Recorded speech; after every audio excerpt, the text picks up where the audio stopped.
saudara Sapa Jateng kembali hadir ke hadapan Anda selama 30 menit ke depan bersama saya Farida Amalia. Dan Sapa Jateng kali ini spesial, kita berada di Hotel Norman Semarang bersama dengan narasumber spesial pula. Beliau adalah Wakil Ketua KPI Pusat. Langsung saja kita menyapa beliau. Apa kabar nih Pak Muhammad Reza? Alhamdulillah sehat. Alhamdulillah sehat ini. Sebelumnya udah keliling kemana aja di Semarang nih? Pengennya dari sini mau ke Kota Lama sih sebenarnya. Oh, Kota Lama. Iya. Oh, yang legendaris ya. Pengen ngopi di situ. Pengen ngopi di situ. Itu emang legendaris kalau di Kota Iya. Lama ya. Pak Reza, kali ini kita akan bahas terkait dengan arah RUU penyiaran. Ini kan rame ya. Kemudian kemarin juga sempat yang jadi polemik terkait dengan jurnalisme investigatif itu. Kemudian juga yang rame di media sosial terkait dengan digital, apakah nanti juga masuk covernya dari KPI. Tapi sebelum masuk ke situ, ini kan pemirsa sekalian juga masih ada yang sudah tahu tugasnya KPI, ada juga yang masih bingung KPI ini apa sih tugasnya. Boleh dijelaskan, spill dikit-dikit lah Pak Reza. Terima kasih Lia. Jadi Komisi Penyiaran Indonesia itu dibentuk berdasarkan Undang-Undang 32 tahun 2002 tentang penyiaran. Ya. Jadi di situ kami dibentuk dan bertugas untuk mewadahi aspirasi publik dan kemudian salah satunya juga menindaklanjuti aduan publik. Tapi tugas kami, salah satu tugas kami adalah melakukan pengawasan juga. Pengawasan itu lebih dikhususkan pada dua media, yaitu televisi dan radio. Di undang-undang disebutkan televisi dan radio itu ada 4 entitas. Lembaga penyiaran publik, RRI, TVRI. Lembaga penyiaran swasta, ada Kompas dan kawan-kawan gitu ya. Lembaga penyiaran swasta. Lembaga penyiaran komunitas di Jawa Tengah juga banyak. Lembaga penyiaran komunitas, baik TV maupun radio. Kemudian ada lembaga penyiaran berlangganan. Ada TV kabel, kalau radio kabel kan nggak ada. TV kabel ada, kemudian ada satelit dan seterusnya. Itu dalam pengawasan KPI. Jadi tugas KPI membuat aturan main, itu disebutnya dengan pedoman perilaku penyiaran dan standar program siaran. Iya. Jadi itu buku sucinya, aturan main penyiaran di Indonesia itu adalah P3 dan SPS. Saat ini juga dalam tengah posisi revisi. Prosesnya sekarang lagi mau diberi masukan sama Komisi 1 DPR RI. Itu diantaranya tugas. Itu kurang lebihnya, jadi pemirsa sekalian paham kalau KPI ini mengawasi kita semua nih, terutama radio televisi. Ya. Oke, Pak Reza, ini kalau yang tadi pengawasan, apakah di Indonesia ini ada nggak sih daerah yang memang belum ada siarannya seperti itu, sehingga tidak terpantau dari KPI, KPID gitu? Iya. Ada. Jadi daerah di Indonesia ini menurut Komdigi ya, kita pernah diskusi di DPR, dalam sebuah diskusi mereka menyebutkan masih lebih dari 10 kabupaten. Lebih 13 kalau nggak salah. Itu yang belum terakses.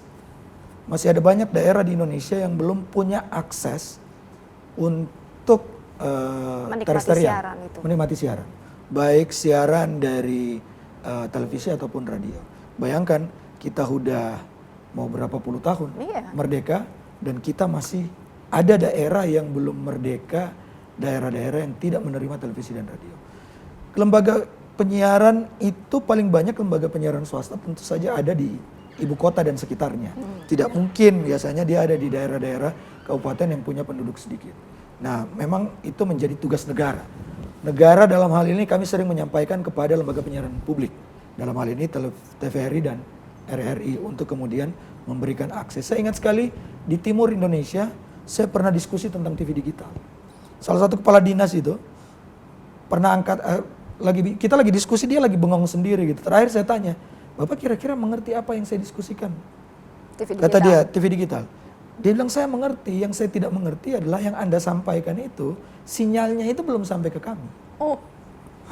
Jangankan digital, analog saja, itu belum sampai ke kami.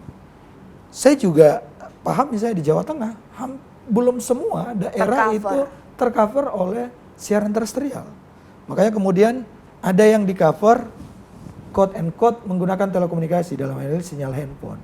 Nah, sinyal handphone pertanyaannya adalah isinya siapa yang ngawasin? Nah, itu yang menjadi pertanyaan. Nah, saat ini saya mau tegaskan bahwa Komisi Penyiaran Indonesia pengawasannya itu ke televisi dan radio. Apakah televisi dan radio itu ada di internet atau tidak? Ada di internet atau tidak, yang namanya internet belum masuk pengawasan KPI. Oke, termasuk yang digital ya Pak Reza? Ya, yang namanya menggunakan jalur internet atau menggunakan medium internet, atau kami sering menyebutnya media baru, itu di luar pengawasan KPI. Kami belum mengawasi yang namanya internet. yang kami awasi itu televisi dan radio, baik terestrial, free terestrial maupun berlangganan menggunakan kabel ataupun menggunakan satelit. Oke, berarti udah clear nih. Ya. Udah.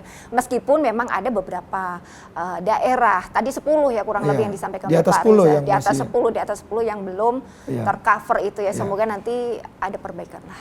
Ya. Ada progres yang lebih baik gitu ya Pak Reza, semuanya bisa tercover. Kemudian balik lagi terkait dengan arah RUU penyiaran. Ini sebenarnya tujuannya apa sih Pak adanya revisi Undang-Undang Penyiaran ini? Yang sering menjadi diskusi soal RUU penyiaran tentu saja ada 2 poin penting sebenarnya. Satu soal equal playing field, perlakuan yang sama terhadap industri. Tidak boleh kemudian satu diperlakukan, diawasi dengan ketat. Beda, ya. Satu kemudian dibiarkan begitu saja, biarkan terserahlah apa yang mau terjadi. Di sini nggak bisa misalnya, Lia nggak mungkin memaki-maki di televisi kan nggak mungkin. Iya, nggak boleh. Ya di sana juga harusnya tidak boleh kan begitu. Lia tidak mungkin diskusi saya sama saya sambil merokok kan nggak bisa. Kan nggak bisa. Nggak bisa. Karena ada aturan main yang menyatakan pengkonsumsian rokok itu ada batas waktunya begitu ya. Di sana juga harus ada perlakuan yang sama. Lia kemudian tidak mungkin bicara yang berhubungan dengan seksualitas tanpa ahlinya. Karena di aturan P3SPS kalau bicara yang berhubungan dengan seksualitas itu harus ada ahlinya. Karena itu edukasi untuk publik. Nah jadi equal playing field terhadap industri dan equal treatment, perlakuan yang sama. Jadi kalau di sini misalnya ditegur, maka di sana juga harus ditegur. Gitu. Itu 2 poin utama yang sering menjadi diskusi. Nah ini yang sering kita belum bicara soal deepfake dan AI. Kemarin kami mengundang salah satu ahli di bidang artificial intelligence. Dia bicara bahwa sekarang tuh ada yang namanya ChatGPT Radio. Dia sudah bisa diajak diskusi. AI-nya sudah bersuara dan bisa diajak diskusi dan dia sudah bisa siaran. Artinya sebentar lagi bisa jadi, ini kawan saya yang punya radio. Saya dulu kebetulan aktif di radio. Di radio itu waktu munculnya AI, dia memberhentikan penulis skripnya. Programming penulis skripnya dihentikan karena sudah bisa diproduksi oleh AI. Lebih praktis mikirnya gitu. Lebih praktis dan lebih cepat. Jadi kita harus segera untuk kemudian melakukan penyesuaian karena teknologi berjalan begitu cepat dan aturan main kita, bayangkan undang-undangnya tahun 2002. P3SPS-nya tahun 2012. Undang-undangnya tahun 2002, P3SPS-nya KPI tahun 2012. Dan artinya sekarang udah 2025. Udah 2025, bentar lagi 2026. Dan pembahasan tentang Undang-Undang 32 ini itu informasinya, karena saya baru masuk KPI Pusat 2019, itu sejak 2012 bahkan sebelumnya. 2017 bahkan sudah ada draftnya. Sempat ada draftnya begitu. Dan beberapa pasal itu ada di draft itu juga. Begitu. Nah ini yang jadi proses lagi nih. Iya, jadi sekarang tuh lagi proses lagi. Kebetulan ketua panjanya Pak Dev Laksono itu diskusi dengan kami, datang ke KPI dan menyatakan bahwa kita berusaha agar kemudian tahun ini juga minimal itu selesai. Gitu. Nah, Undang-Undang Penyiaran hingga saat ini perlu saya sampaikan, kami sudah tanyakan kemarin ke Ketua Panja, draftnya belum ada. Draftnya belum ada? Draftnya belum ada. Itu kenapa? Jangan dijawab dulu Pak Reza, usai jeda pariwara berikut ini kami akan segera kembali.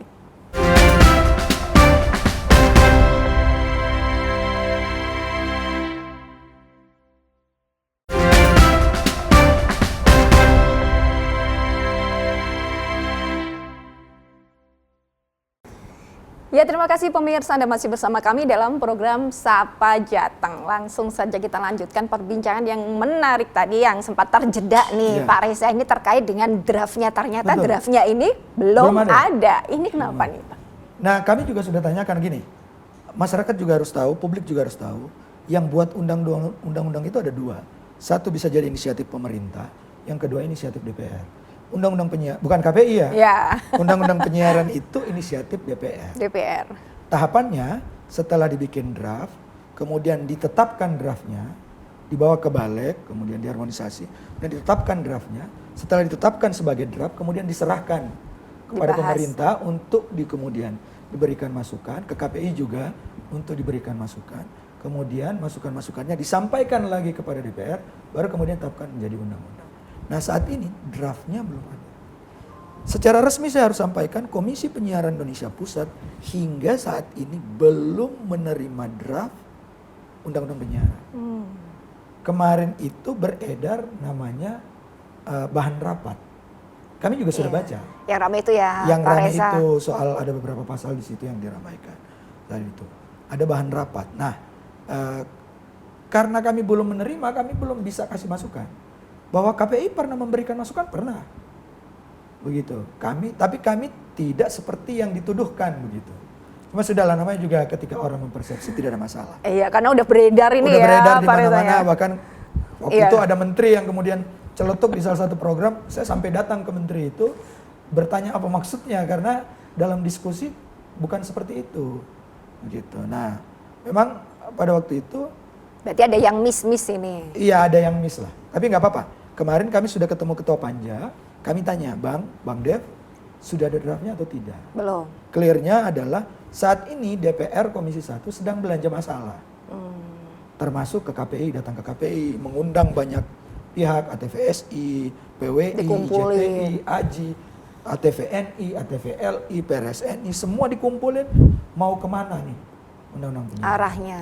KPI termasuk yang diberikan tugas untuk ketemu orang-orang, ketemu ahli, ketemu kelompok-kelompok untuk kemudian kami sudah melaksanakan di periode ini, kami sudah melaksanakan 3-4 kali diskusi untuk mendengarkan.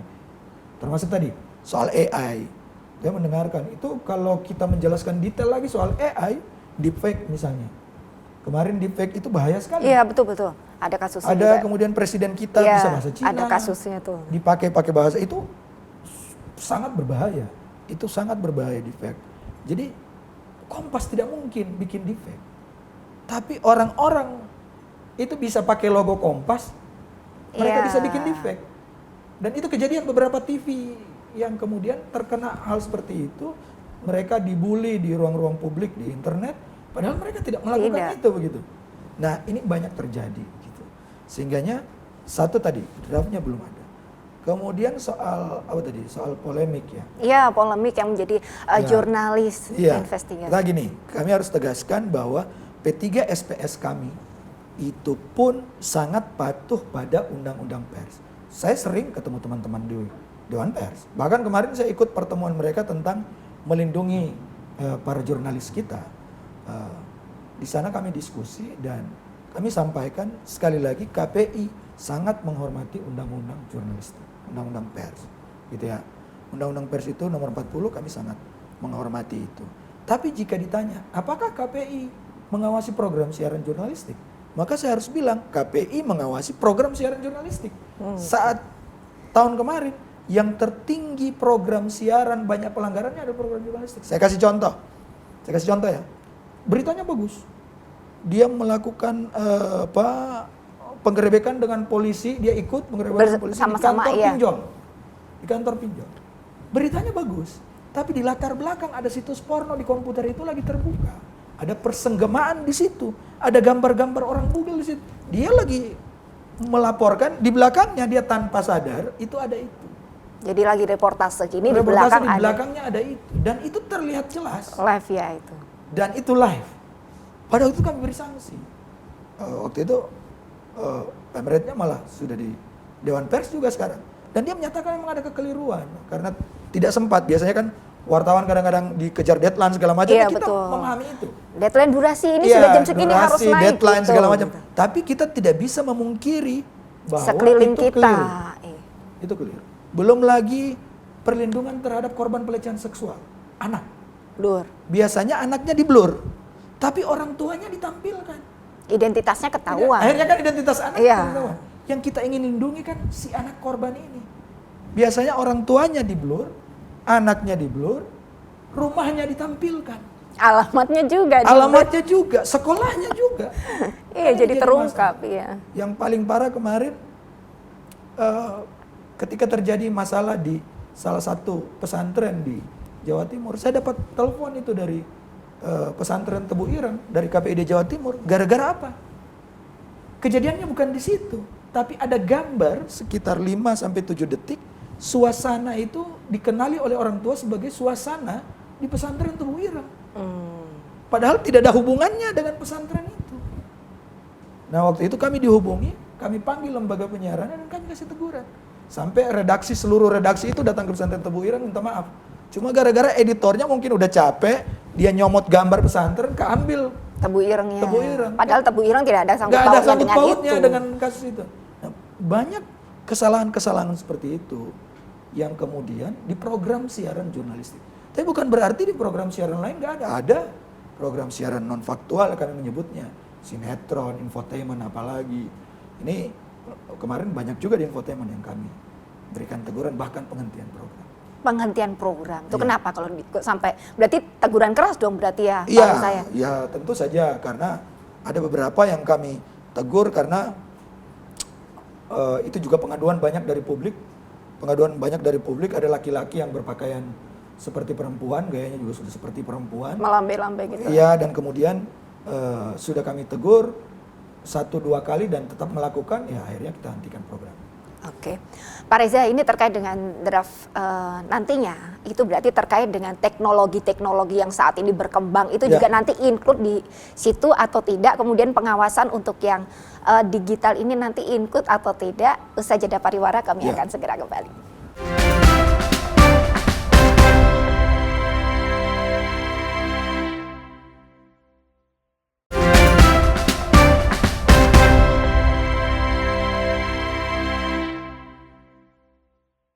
Ya, masih bersama kami dalam program Sapa Jateng bersama dengan Wakil Ketua KPI Pusat, Pak Reza. Tadi memang luar biasa sekali ya, banyak hal-hal yang mungkin pemirsa sekalian belum tahu dan memang pengawasan dari KPI itu detail gitu. Kadang kita nggak ngelegewo, kita nggak mengira ternyata ada ke situ kesusupan gitu ya Pak Reza ya. Pak Reza, terkait dengan tadi yang disampaikan oleh Pak Reza, kemudian nanti untuk draft undang-undang, apakah nanti dengan teknologi ini kan semakin ada kemajuan-kemajuan ini juga masuk dalam draft itu atau ada hal-hal lain yang mungkin ada penambahan-penambahan dari KPI ini? Iya, sekarang tuh saya harus bilang bahwa ketika kami dan KPID melakukan literasi ke publik, datang ke masyarakat untuk bicara, saya sendiri sering diundang ke kampus-kampus. Yang sering ditanyakan adalah yang ngawasin konten di internet digital itu siapa? Ya kami bilang, mohon maaf kami belum sampai ke situ. KPI itu mengawasinya televisi dan radio terestrial. Kami belum sampai di situ. Tapi kemarin-kemarin saya sudah bilang ke teman-teman KPID juga, ya kalau ada aduan kita tidak mungkin lari dari aduan itu. Saya gini, ada teman-teman yang mengadukan karena KPID Bali, zaman Pak Made Sunarsa itu ketuanya, sekarang dia komisioner KPI Pusat. Itu pernah didemo oleh masyarakat adat gara-gara konten YouTube. Jadi kiranya KPI yang membiarkan. Jadi di publik kita yang namanya dianggapnya pengawasan itu masuk, padahal kami belum sampai di situ. Kemudian yang berikutnya adalah apakah kemudian KPI akan mengusulkan ada persamaan perlakuan? Ya, kami tentu saja akan tetap mengusulkan persamaan perlakuan terhadap semua industri. Nggak boleh TV dan radio kita diketatin seketat-ketatnya. Saya pernah diskusi tuh dengan teman-teman redaksi Kompas. Mereka menjaga orang demo gambar-gambar kekerasan segala macam, mereka betul-betul jaga ngambil angle gambar segala macam. Tapi di sana orang ngambil gambar tuh kadang-kadang sembarangan dan dibiarkan. Iya, tidak boleh tebang pilih ya Pak Reza ya.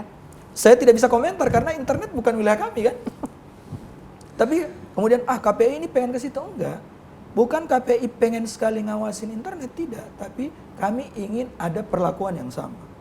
Oke, Pak Reza, misalkan nih ada media mainstream, kemudian dia juga ada di digitalnya, kan sekarang ini seperti itu semua kan. Kontennya di digital bukan pengawasan KPI. Oke, berarti tetap yang terestrialnya tadi ya. Oke, berarti digitalnya aman nih? Iya. Belum ada? Karena pernah rame dulu ada salah satu jurnalis senior yang sekarang aktif di YouTube. Dia pernah bikin wawancara imajiner dengan kursi. Itu tidak ada di terestrial. Pernah mereka bawa ke KPI, ada yang bawa ke KPI. Dan KPI bilang, bukan wilayah. Setelah kami lihat tayangannya, kami lihat lagi tayangannya, itu nggak ada di terestrial. Adanya itu di internet. Jadi internet tidak masuk wilayahnya. Dan yang ngawasin belum? Ya saya tidak tahu. Jadi kalau orang tanya siapa yang ngawasin internet, gak tahu saya. Jadi pemirsa sekalian kan kalau misalkan nanti menemukan hal-hal seperti ada itu banyak, nanti pengaduannya kabarnya kemana? dulu ada banyak. Komdigi juga Ya. melalui moderasi kontennya, kemudian kepolisian juga ada yang namanya patroli cyber terkait hoax dan segala macam. Tapi kemudian mau lapornya kemana itu kalau KPI saya punya semuanya. Saya punya WA-nya, saya punya media sosialnya, tempat dan kami menerima banyak masukan dari situ. Iya. Tapi kalau moderasi konten kami nggak tahu kemana. Oke. Karena belum masuk wilayah pemantauan. Belum masuk ya. Tapi nanti untuk yang draft RUU ini ada masukan nggak dari KPI kepada DPR? Masukannya adalah diperlakukan sama. Industrinya diperlakukan sama. Itu yang disebut dengan equal treatment dan equal playing field tadi. Harus sama perlakuannya. Kalau konten di sini tidak boleh LGBT di semua TV dan radio kita, maka di internet nggak boleh ada LGBT. Kalau di bioskop kita ada LSF kan yang mensensor duluan, maka film-film yang ada di OTT itu harusnya ke LSF dulu. Iya, Pak Reza, ini kan pemirsa sekalian, masyarakat itu kan mikirnya digitalnya adalah sebuah kebebasan, adalah dunia kebebasan bagi mereka. Dengan adanya misalkan RUU penyiaran, apakah nanti ini menjaga etika atau mengancam kebebasan seperti itu kan banyak yang menanyakan seperti itu. Menurut Pak Reza apa nih tanggapannya? Sekarang saya tanya balik deh. Kebebasannya seperti apa? Pernahkah KPI menghentikan program atas dasar kebebasan berpendapat? Saya kira kami tidak pernah. Sekarang bahkan ada yang program TV yang orang sambil tunjuk-tunjuk. Ya. Yang kami marahin bahasa kotornya. Bahasa kasarnya. Makiannya itu ya yang keluar. Yang kadang-kadang itu yang kami tegur. Tapi topiknya apapun, mau discuss setajam apapun. Kebebasan. Bahkan menyerang KPI sekalipun, bagi kami tidak ada masalah. That is free of speech. Tapi kemudian etika juga harus dijaga. Di sana itu kata-kata kasar. Nggak boleh. Kemudian ngata-ngatain orang tuh nggak boleh. Tapi Anda mau mengkritik, silakan kritik sekritis-kritisnya. Kemudian yang kami jaga adalah peredaran berita bohong. Nah, sekarang saya tanya, apakah kemudian di TV dan radio ada berita bohong? Saya yakin tidak ada. Tapi apakah kemudian di internet banyak berseliweran berita bohong? Ya orang bisa menjawabnya. Iya. Nah siapa yang kemudian akomodasi itu? Apakah kemudian masyarakat kita langsung dipidana gara-gara itu? Sekarang kan baru rame itu kemarin. Yang alhamdulillah itu pembinaan. Dibina. Iya dibina. Tapi ketika hal-hal seperti itu dibuat, itu kan masih etis kah? Kan tidak etis. Begitu, hal seperti itu. Oke, Pak Reza, ini sebenarnya kita masih banyak pertanyaan dari pemirsa yang dititipin ke kita nih. Ya. Jadi kan nanti kalau misalkan ini nggak sempat, nanti next kalau Pak Reza kesini lagi kita tanya-tanya lagi. Atau nih telepon video call juga bisa. Oke, atau kalau nanti draftnya udah jadi, ya, kita diskusi lagi ya. Kita online diskusi bisa. Oke, Pak Reza mungkin ada himbauan ataupun pesan buat pemirsa sekalian. Ya, saya kira gini, kepada publik di Jawa Tengah, Semarang dan sekitarnya, kalau ingin memberikan masukan saya kira bisa melalui seluruh lembaga penyiaran. Nanti lembaga penyiaran pun bisa menyampaikan melalui KPID setempat atau langsung ke KPI pusat. Atau mengakses seluruh halaman KPI pusat. Bisa page Facebook, kemudian dia ada di X juga, ada di mana, ada di IG juga. Mau menyampaikan masukan diberikan saja, nggak apa-apa. Kami menerima semua masukan masyarakat termasuk dari lembaga penyiaran. Melalui KPID juga bisa. Yang paling penting bagi kami adalah perlu adanya hal yang sama. Lembaga penyiaran kita perlu diberikan treatment yang sama dengan yang ada di internet. Tidak boleh kemudian hal-hal yang berbahaya itu dibiarkan. Yang saya bilang tadi, deepfake, berita bohong, deepfake malah sudah sangat luar biasa saat ini. Jangan sampai Anda yang menjadi korbannya. Begitu. Jadi untuk saat ini kan masih banyak disasar ke petinggi-petinggi, tapi bisa jadi Anda yang akan jadi korban dari deepfake ini jika kemudian penggunaan artificial intelligence kemudian itu tidak diberikan aturan main yang jelas. Saya kira itu. Oke, terima kasih Pak Reza. Semoga perbincangan kita ini bisa menjadi inspirasi buat pemirsa sekalian. Saya Farida Malia, wakil kerabat kerja yang bertugas mengucapkan terima kasih atas perhatian Anda dan tidak lupa terima kasih kepada Hotel Norman Semarang. Kompas TV, independen, terpercaya.